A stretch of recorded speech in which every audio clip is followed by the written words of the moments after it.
Welcome everyone to What's Next in Drama, where we'll discuss commissioning needs at Welsh Public Broadcaster S4C and Paramount. I'm Tom Williams, content researcher for Broadcast Intelligence. With me we have Paul Testar on the far right, who is commissioning editor for Channel 5 and Paramount, and Llinos Griffin-Williams, who is chief content officer at S4C. Just before we get started, just a bit of housekeeping. I'm sure you've probably already heard of it already. But to ask any questions, we'll be operating Slido. So if you want to put in the details on either side, and you'll be able to ask your questions on the app, and then at the end of a session, or nearing to the end of a session, I'll try to ask as many of them as I can. So if we get started, Paul, what makes a good story for Channel 5? A good story for Channel 5 is one that has a very broad reach, one that reaches a wide commercial audience. But I think some of the best dramas that we've had in recent times have something in their DNA or something in their top line premise that just feels slightly catches on something in the zeitgeist of our society. Now, I don't mean at all that we're sort of telling big state-of-the-nation pieces, but what we do is we find little kernels of areas of interest that we think will connect with an audience and use that to launch a really propulsive, really compelling, engaging thriller or crime mystery or crime drama. But I think that exciting, engaging, central DNA is the key thing. Mm-hmm.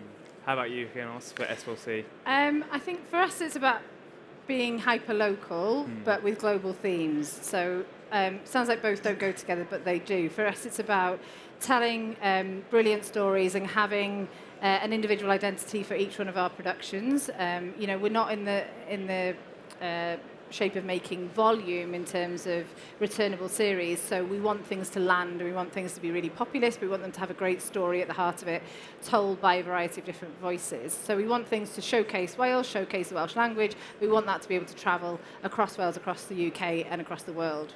Right, okay. And I suppose it's both, thrillers are both like an important part of your remits as well. Could you talk a bit more about that and what kind of areas of thrillers or what's worked well in the thriller space? How about you, Paul? Yeah, I could start on that. We look for thrillers on both Channel 5 and also for Paramount Plus. So both services are within their landscapes are appealing to the really broad, really commercial, sort of middle of mainstream audience. And it's been proven time and time again that the thriller genre, I think, is easily the most successful in British TV, whether that's sort of crime thriller, relationship thriller, domestic thriller.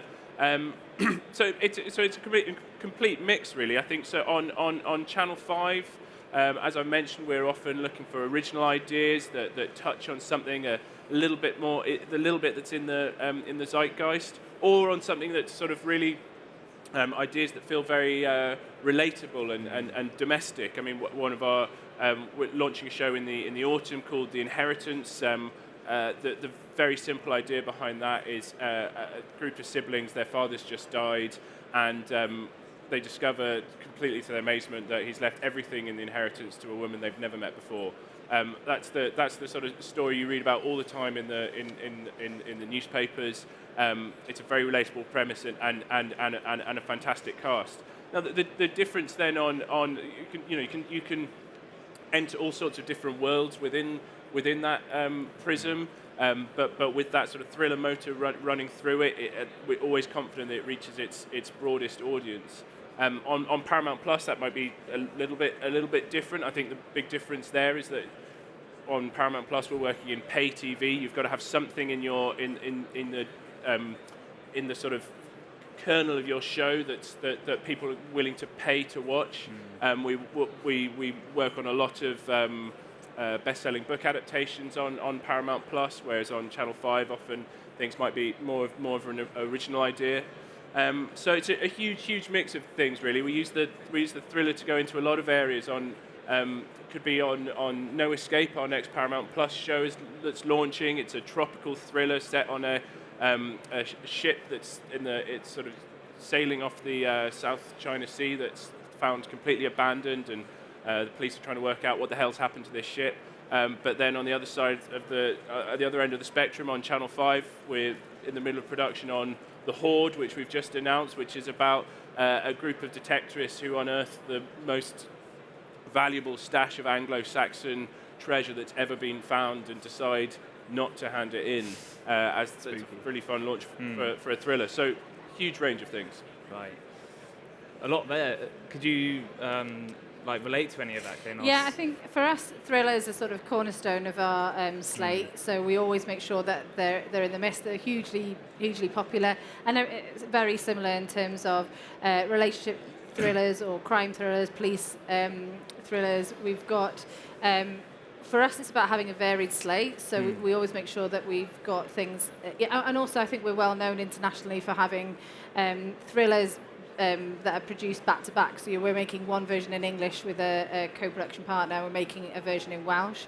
We recently did Light in the Hall with Joanna Scanlon, which was something that we developed that then Channel 4 came on board with. And I think that was their highest streaming drama for last year. And I think that's for us where we had big name talent sort of coming into Wales, showcasing the talent, the surroundings and the stories, but also again with thrillers that can sort of really captivate the sort of developing story and that surprising story and keep people gripped, so that then they are binge watching and we're dropping things on box sets. And so I think we're looking for a varied set slate in terms of having thrillers, but we're also looking for what's our dark comedies, what's our sort of, Netflix recently took our sort of heist thriller, which was a bit cheekier than our normal sort of darker Celtic noir ones. So for us, it's about making sure that there's a real identity and purpose to each one of our commissions and that they all have impact. Right.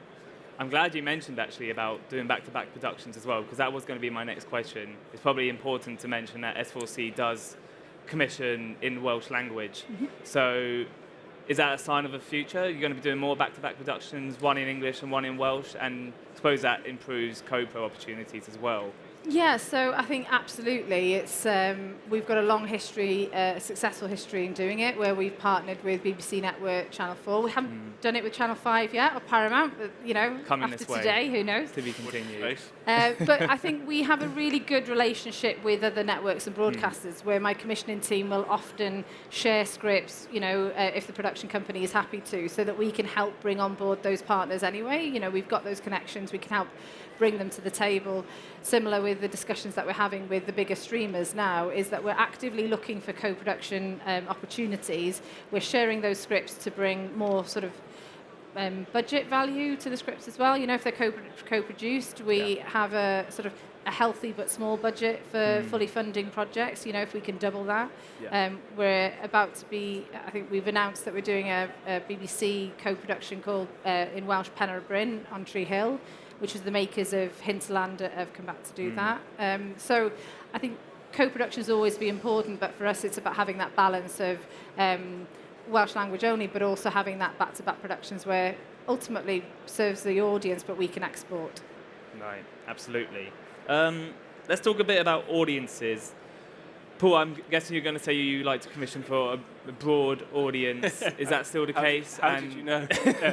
And is that still true for Paramount Plus as well? Yeah, that's absolutely true. As I said at the beginning, there is in the large part, there is a difference between a Channel 5 show and a Paramount Plus show, but the mentality that we bring to both services is exactly the same, and both in the middle of the mainstream, have to reach as broad an audience as possible. I think it's interesting on Paramount Plus, which only launched in the UK almost a year ago. It's been interesting learning in part from what shows coming out of America, just exactly how commercial that is. So we're trying to align our shows. We're trying to bring a sort of distinctive UK offering to Paramount Plus subscribers, but in complete alignment with the sort of sensibility of what is being commissioned and broadcast out of America. So I always think it's quite a useful thing to think, if I'm a viewer, and always I think as a commissioner, our principal job is to think like the audience does. So anytime we're considering a show or not, we'll just to divert a little bit, the top line of a show is so important to us, because we think that if we're thinking like an audience, the audience only gives you about sort of 20 seconds if they're going to decide or not whether to watch your show. And so there has to be something in that really basic ingredient that appeals to the audience. And so if I am a Paramount Plus subscriber, or if I've considered whether to buy Paramount Plus, and maybe I've decided to subscribe because it's got Top Gun Maverick on there, and that's one of my favourite films, or Tom Cruise is one of my favourite actors. You've got to think our UK offering has to be compatible with that. So I think that's why I sort of hit the drum so hard about broad and mainstream. You can create a lot of richness and texture within that, and I think we have a really that's why we want to work with the best producers, because we set out the brief, and the producers and the creatives that we work with will help us kind of kick against the traces of those, and find those sort of distinctive stories within that broad bucket. So if I say it one more time, broad and mainstream, definitely, yeah. Broad mainstream shows, please. How about you, Llinos? Broad audiences, or perhaps a bit more specific? We're a bit more specific. We're not a bit more specific. We're very specific. We've been really focused on the sort of 24 to 44 age group in terms of young professionals or people with families. We've seen that has increased our audiences by 35% in terms of that age range. I think we previously were a channel that was a lot more older skewing, and we're trying to make sure that we've got, again, it comes back to that diverse slate, that really strong top line. I think somebody was telling me in terms of, we're pushing onto our players now. We're on BBC iPlayer as well as our own player Click. We're changing the focus from linear to digital. I think people make up their mind. It takes like 3 to 5 seconds when they see something, whether they're going to click on it or not, and then another 20 seconds if they're going to watch it.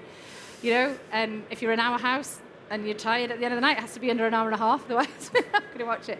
But I think it's been really specific in terms of who the audience is. So we've got Anne Vamel coming up, which is sort of a Fleabag-esque drama, which we've done as 5 half hours, which we're going to drop as a box set straight away. We're looking at, we've got Crisis that Boom Cymru are making for us, which will drop later on in the year. It's in production.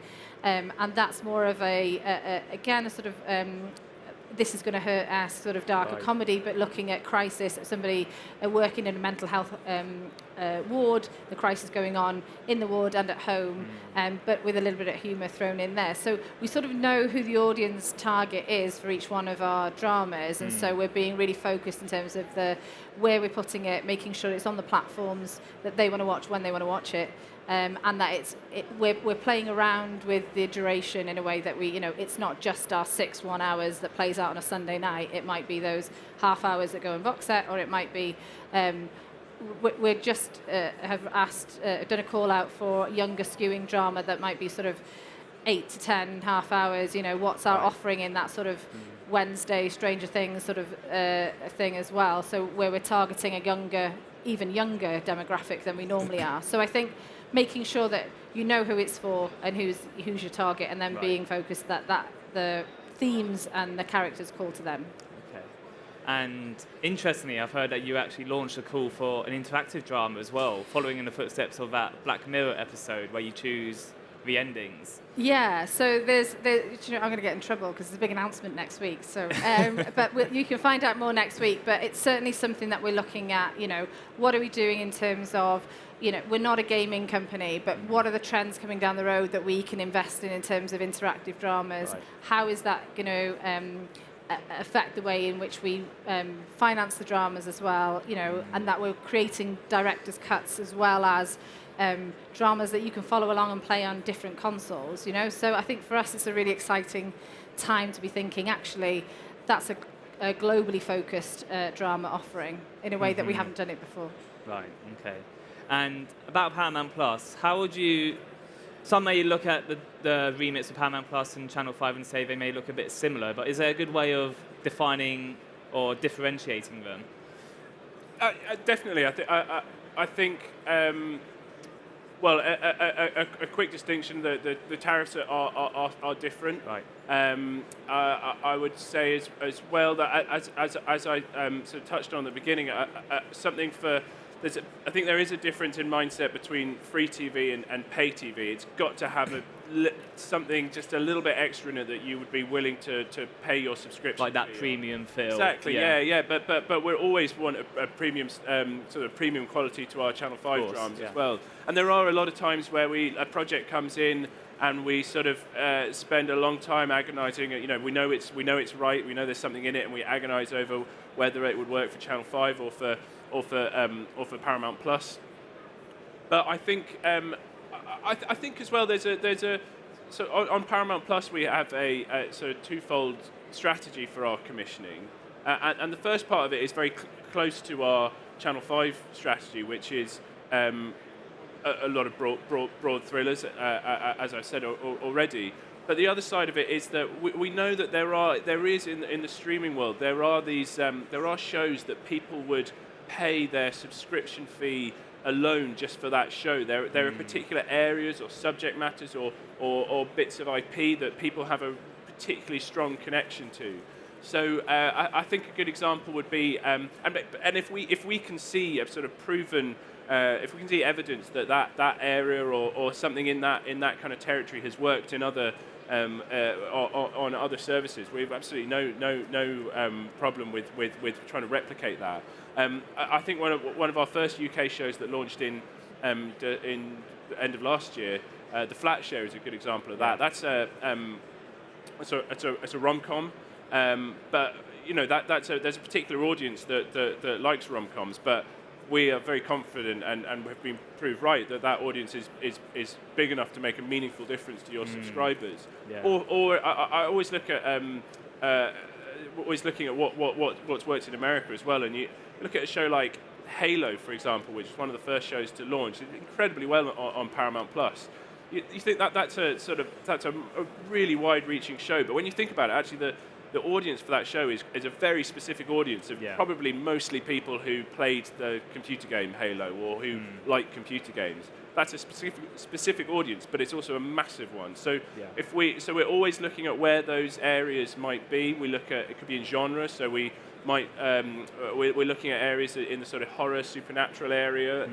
We've got a show called The Burning Girls coming out later this year, which is an adaptation of a C.J. Tudor book. That's a good piece of IP, but also we're sort of experimenting with whether the Paramount Plus viewers will come for the supernatural genre. We're also doing the A Gentleman in Moscow.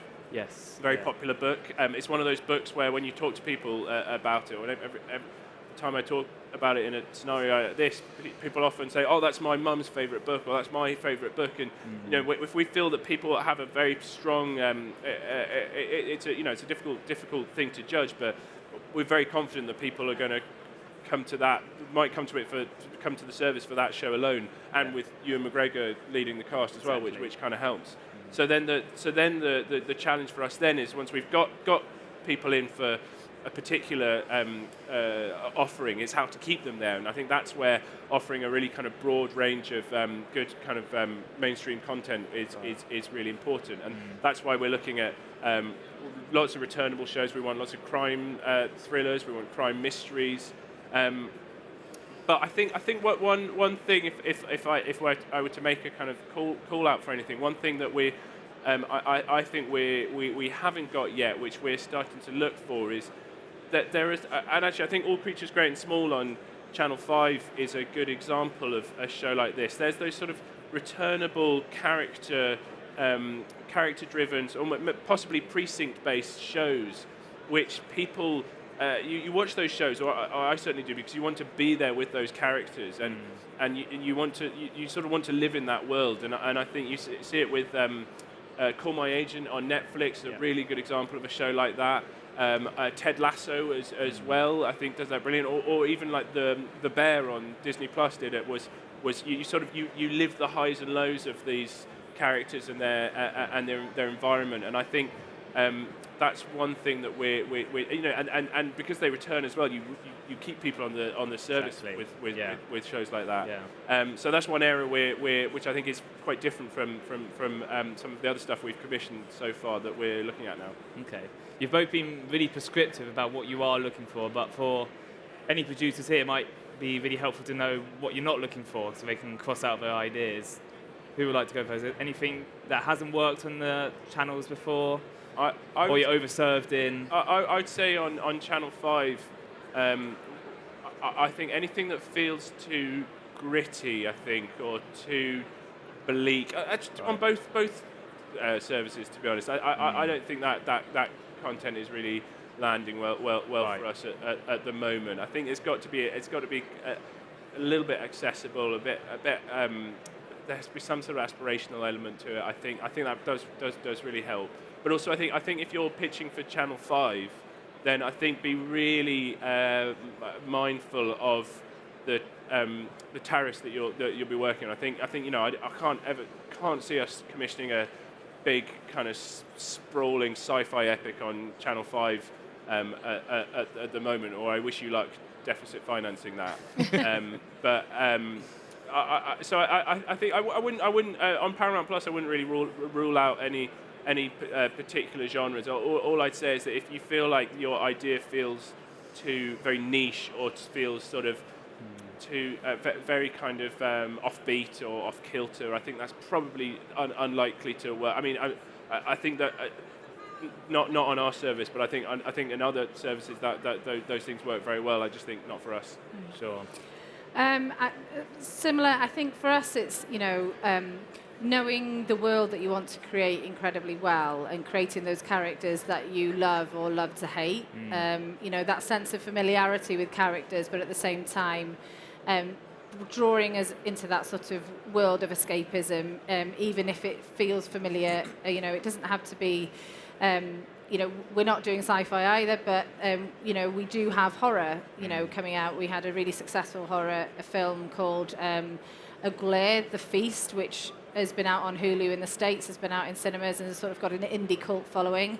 They were the same company that did something that was more sort of a retelling of recent history, but they did it in a really contemporary way in something called A Soon recently. So I think it's...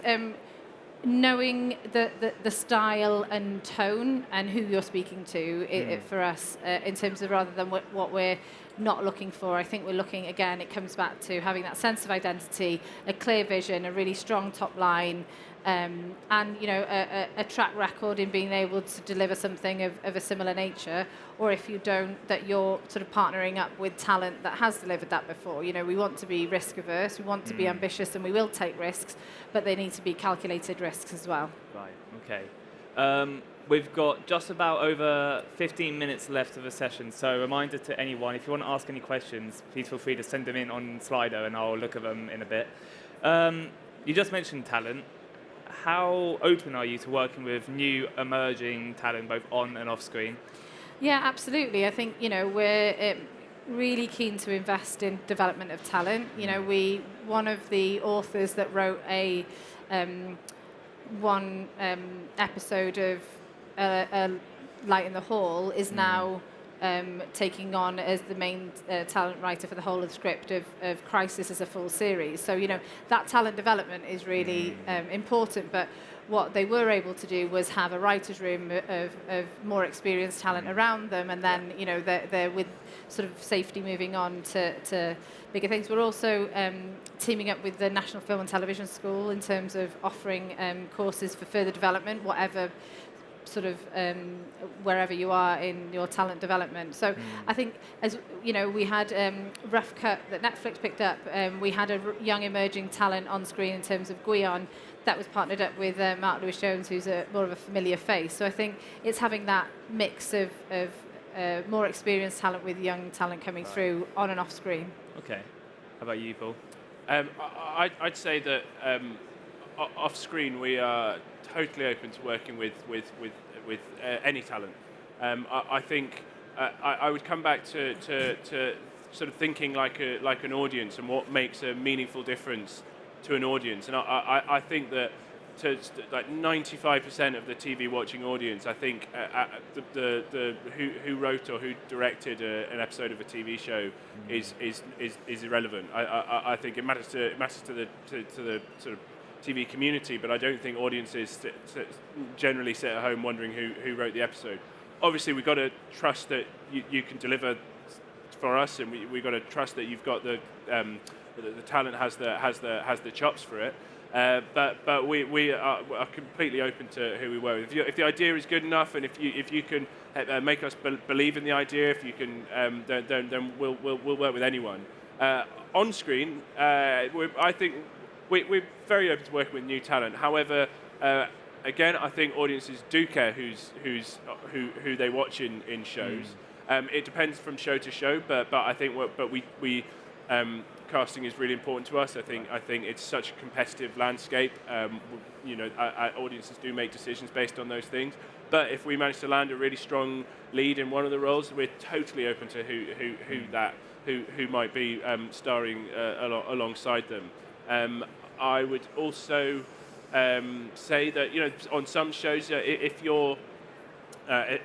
we're commissioned a show with a huge piece of IP behind it, then I think the casting is always important. But I think if we feel confident that there's something there that pulls the audience, as there would in a sort of best-selling book or film to TV IP, then you can be a little bit more relaxed on sort of how the profile of the talent in the show. So it varies from show to show, but I would always say that off screen we'll work with anyone.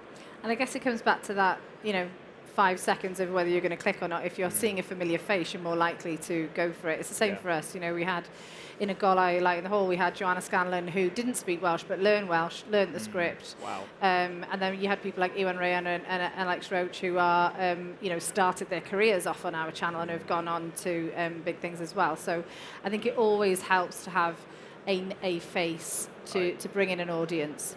Sure. We'd always do the eyebrow test on talent. You say, would you want to watch this show? Maybe. This person's in it. Oh. That's a 5 second instinctive reaction. Okay. Okay. And how can producers send their ideas to you? So we have an online platform called Cwmwl Cloud. Anyone can sort of upload there. I wouldn't recommend just cold calling. We don't tend to take unsolicited scripts. We've got Gwen Llian Gravel, who's our head of scripted content. Our details are on our channel website. Build a relationship is what I'd say. Build a relationship with the team. They're always open to hearing new ideas. Develop program ideas with us.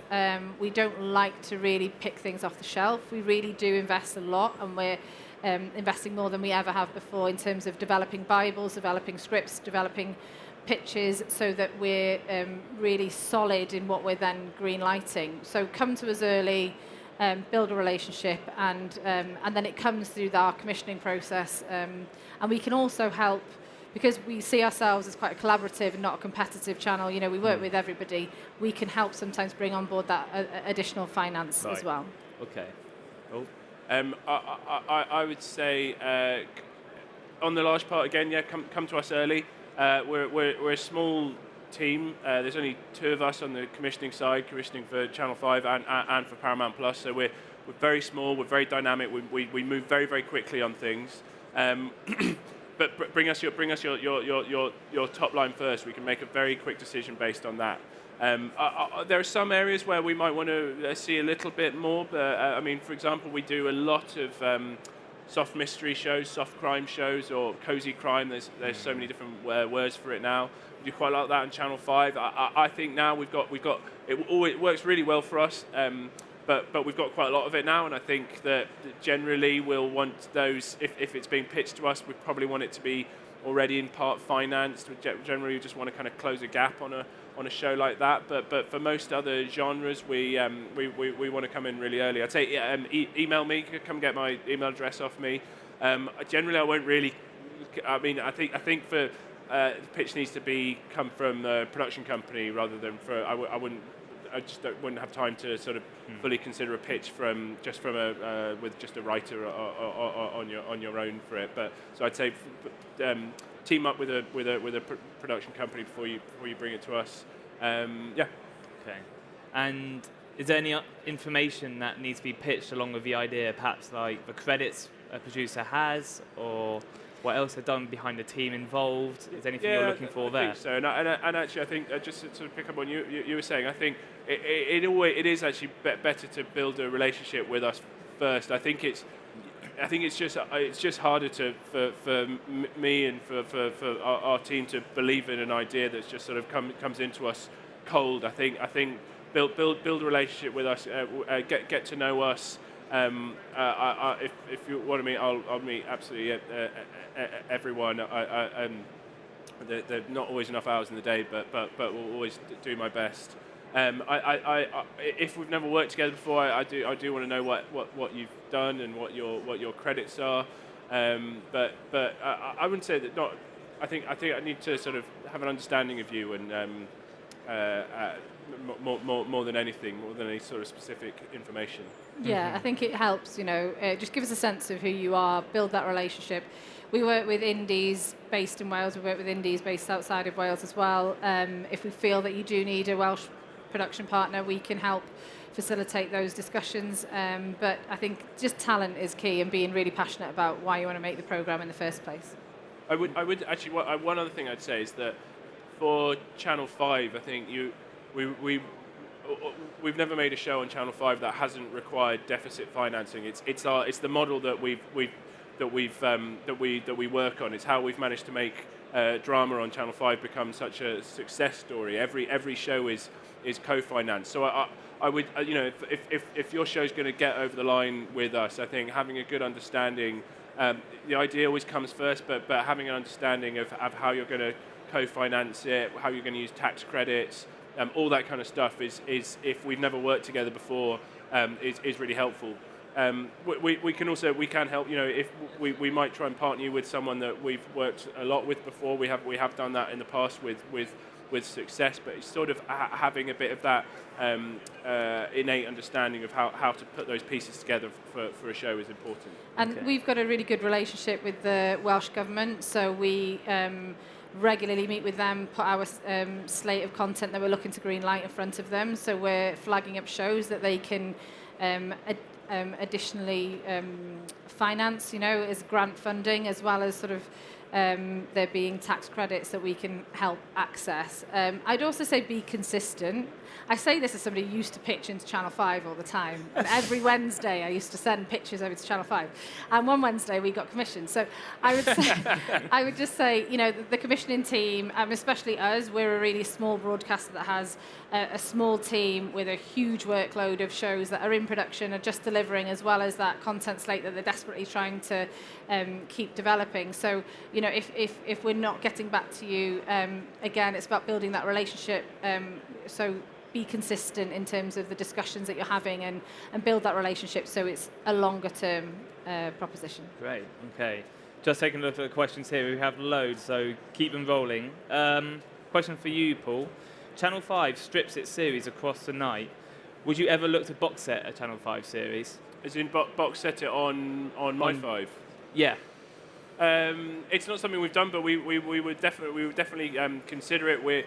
We are starting to move a little bit now from the sort of big change on Channel 5 dramas is we're looking much more at 6-parters. We'll continue to do 4-parters because those have worked really well for us, and I think they've been quite a distinctive branding for drama. But we want to try playing shows weekly as well. We've had some success earlier in the year. We played The Catch weekly with Jason Watkins, and that worked very, very well. We'd consider box setting on My 5, but overnight is still the key driver for us, the key indicator of success on 5. Right. Okay. I've got a question for both of you here. Could you tell us a bit more about how your audience design process, what it looks like, how you go about identifying those audiences who you need to serve? Do you have stats and graphs in front of you? Yeah, so we're doing a lot of personalization of our audience. We really want to know who they are, what they like, what the trends are, what platforms they're on, what they're talking about, what they're concerned about. We are really looking at, the typical audience, and we're having sort of litmus testing of, well, is this going to work for, a 24 to 44-year-old young male called Dave? Is Dave going to watch this? If Dave doesn't care, then why are we commissioning this specifically for him? And the same goes for all of our audiences. We've got things called personas, and we share them with the industry, and we're more than happy to share them. And that's got a ton of stats in terms of personalization. So when you do pitch something in, I do now expect someone to say, right, this is for this element of the audience that we're targeting. Is that the same for you, Paul? We have an amazing audience insight team at Five who work across Five and Paramount Plus. And I was one of the things, when I was a producer, it's one of the things I always never understood about commissioners, how they sort of spoke with this almost like, I don't know, this sort of mythical, just speaking of like our audience as if like they're sort of constantly speaking to it. And then very, very quickly after I started at Five about a year ago, very quickly understood why, because there's just sort of endless research into where our audience is, what age category they are, what they're watching, what they every time we get the overnights in, we're breaking it down into where they are, what the demographics are. It's something we're just being constantly fed and updated and that we're constantly aware of.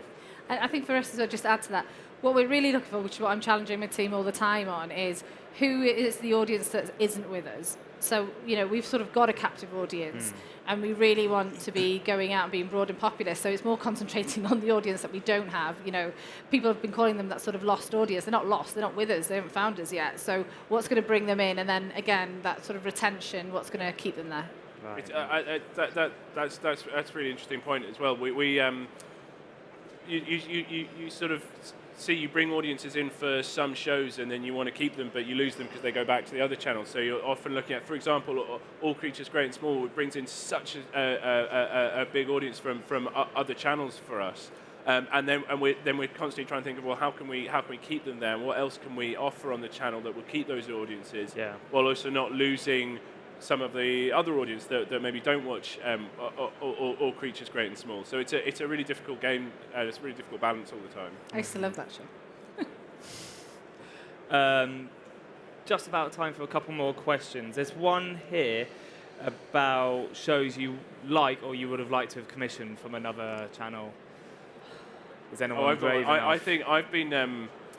I think one of the smartest commissions I've seen this year. I thought Beyond Paradise was such a smart commission. That Death in Paradise, we would kill for that show. Right. It's such a behemoth, and it's exactly our sort of target audience as well. And I think that was taking what was already a monumentally successful show and taking one of the most successful iterations of it into its own show. I think it was so simple and very, very clever. I think it's there's a new show coming out of Wales that BBC Network have taken about Viagra. I think Mike Sheen is in it. Yes, I've heard about this. Yeah. It's just such a sort of, it's a story, a really fascinating story. That's a true story. Yeah.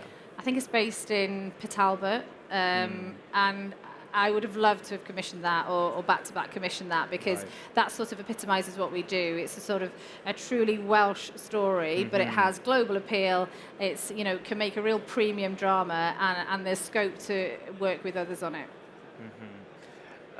Question for one more, I think. How important is social media, such as like TikTok, Instagram, when considering drama content, and so when you're clipping content and you're marketing it? Is that something that you have in mind when you get pitched shows or when you're developing it? I think, look, we're commissioning shows based on how great the program idea is and how great we think the execution of it is. The story is what gets it commissioned. So that's like a second hand. So I think, but at the same time, it's vital that we have all of that offering. So that comes as an assumption now. We're completely, radically changing the way in which we use TikTok, in terms of how we use Instagram, how we're using even YouTube. We're not sometimes we're not going to be using them as platforms to drive you to another platform. We're going to be commissioning content from the sort of the bigger content, the drama, if you like, and commissioning additional things that will sit on those different platforms that are content for content's sake on those platforms. Right. But as an offshoot, they're pushing you towards the bigger thing. So it is a big offering, but I wouldn't, if you don't have an expertise in it, don't let it put you off. You don't have to think about it. We've got people with expertise that we can sort of bring in and help you with your offering of it. But always think about it, and think about it in the production. What drives me insane is when we're retrospectively trying to do things, because we're retrospectively trying to do pick up the great content that we could have just done had we had somebody dedicated, because it's a specialist, it's a specialism area. Great. Unfortunately, that's all the time we have left for today. I'd like to say a big thank you to our panelists. Can we have a round of applause, please? Yeah.